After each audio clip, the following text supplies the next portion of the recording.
This is a story from when I worked as a cleaner in the church. I liked staying in the church, serving and helping people. It was a December night, and it was snowing outside, but it was warm inside the church. I was moping the front part of the church when I heard a loud knock on the door. It was odd because the church's doors were always open, and nobody knocked before coming in.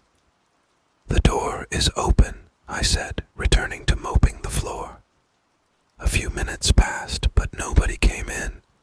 I was still in my thoughts when there was another knock on the door. "I said the door is open," I called, and started moping again. After a while, there was another knock on the door. This time, I got irritated. I thought that there might be a drunk homeless person trying to seek shelter. Leaving the mop in the bucket, I went to open the door. To my surprise, no one was outside, and when I looked around, the entire street was empty. I was closing the door when my eyes fell on the snow, and there were no footprints. This was odd, but I didn't give it much thought and went inside. I started moping again, and was almost done when I suddenly shivered with cold. When I looked around to see where the wind was coming from, I noticed the window above the door was slightly open. I was sure that I had closed all the windows in the evening before the last person left, and it was weird because this window was never opened. I thought the cleaner before me had left the window open after cleaning it. The window was high, and I couldn't reach it on my own, so I went inside the storeroom to get a ladder. When I came back, I saw someone wearing a black cloak kneeling before the Jesus statue. At this moment, I started questioning things because the church's door was old, and it creaked loudly when opened, but I did not hear a single sound.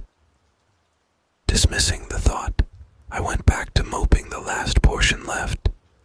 While working, I continuously peered at the person, but he didn't move.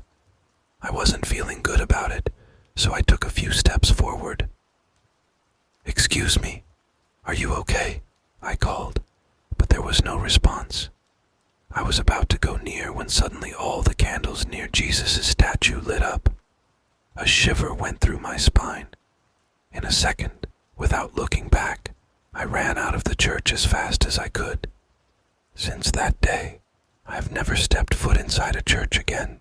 This happened a decade ago when I worked as an assistant editor. I was recently promoted to this job and was assigned to edit a very important manuscript. That week, I stayed in the office every night to complete the project. Around 11 p.m. that night, I was editing the last few pages of the manuscript when the landline rang. I got a little scared at first, because I wondered why someone would call the office at this hour of the night. Then, I thought my mother might be calling to check on me because my phone battery had died, and I had no charger on me. I left my desk and went to pick up the call. "Hello," I said as I picked up the receiver. There was a distorted sound that I couldn't understand, and then the call ended. I didn't think much and went back to my seat. After a while, the landline rang again, and I went to pick it up, but again, there was a distorted sound, and after a few seconds, the call ended. I went back to work, and not long after, the landline rang again. Now, I was irritated. Stomping, I picked up the receiver. "Who is it? What's your problem?" I yelled, and to my shock, I heard my voice back. "Hello," I said again, and my voice echoed back. "What the hell?" I whispered to myself and put the phone down. I returned to my desk, and as I was going to sit on my chair, the phone rang again.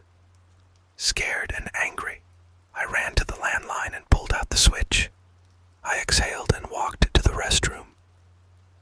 I was washing my face when I heard a doorbell.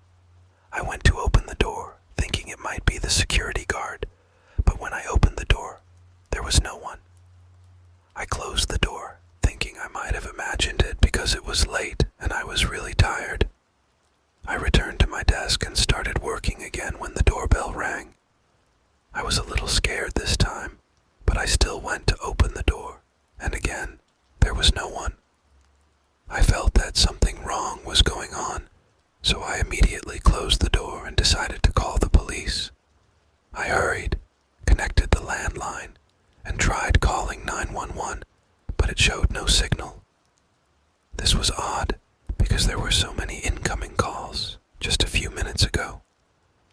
I decided to save my work on the computer, pack my stuff, and leave the office when the bell rang again. This time, I froze with fear, and I didn't know what to do. Suddenly, there was a buzzing sound, and pages started coming out of the printer. I took a page, and it read, "Let him come in. He's here for you." I thought that I must have accidentally connected a manuscript with the printer. I turned on the computer to disconnect, but I was shocked to see that no file was connected to the printer. I shivered with fear. Another page was printed out. I picked it up with trembling hands. "He is outside. Let him in." It read. The doorbell rang again, and this time, I decided that it was time to run or die. I went to the kitchen area and took a knife. Then I went straight to the door. I had the knife in my hand to attack whoever was outside. I flicked open the door, but there was no one. Behind me, the landline rang again. Without looking back, I ran outside the building and never returned to that office. This happened to me when I was in college. I worked as a babysitter to make ends meet. The job wasn't hard because I used to get along with children, and it paid well. One day, I was contacted by my friends' distant relatives to babysit their children for a night. I went to the house around 10 p.m., and the parents told me the children were asleep. They gave me a few more instructions before they left. I was allowed to eat their food and use their appliances, so I decided to watch TV and make myself something to eat.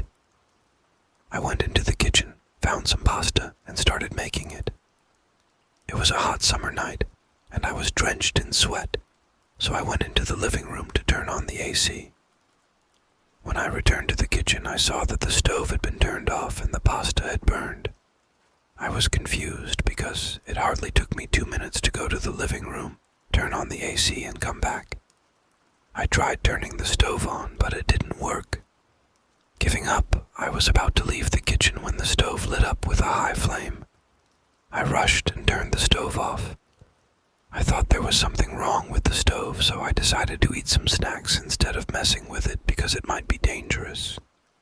I went into the living room and it was freezing cold. I found the remote to turn off the AC, but was shocked to see it was already off. I didn't really think about it much and started watching TV and texting my boyfriend when I suddenly heard a loud cry. I thought that maybe a child had gotten up. I rushed to their room but was shocked to see that both the children were sleeping peacefully. I closed the door, thinking the child must have gone back to sleep. It was late, so I decided to go to sleep. I went to the bedroom that the parents assigned me and laid down. I woke up when I heard a knock on my door. I quickly got up and opened the door, but there was no one. I looked around and saw shadows walking down the stairs. "Hey, where are you going?" I called and walked after them. Before I could see the children, the lights went out. I took out my mobile, turned on the flashlight, and followed them. I couldn't see the children, just their shadows, because they ran too fast. I was out of breath. How could children run so fast, I wondered. The children were laughing as they ran, and a shiver went through my spine because I could hear more than 2 laughs. I didn't understand what was happening. I followed the children into the back of the house and they disappeared. I didn't know what to do, so I decided to inform the parents, but my mobile showed no signal. It was weird because I was texting my boyfriend a little while ago. I was looking around when I saw the power grid. When I went near, I saw that it was turned off. My first thought was the children might have done this, but the grid was high. And then I remembered that the children were still in the house when the lights went off. My head was spinning. I turned on the lights, turned around, and saw shadows of so many children at the far end of the house. "Who are you?" I shouted. I couldn't breathe at this point and knew something was wrong. I turned around and started running back into the house, and a loud wailing sound followed me. I was about to run out of the house when I saw 2 children sobbing, sitting on the stairs. I grabbed them and ran outside. I went to the neighbor's house, dropped the children there, called the parents, and explained everything. They didn't believe a word I said, but I didn't care. I booked a cab and went back home. After that day, I stopped babysitting because children just freak me out.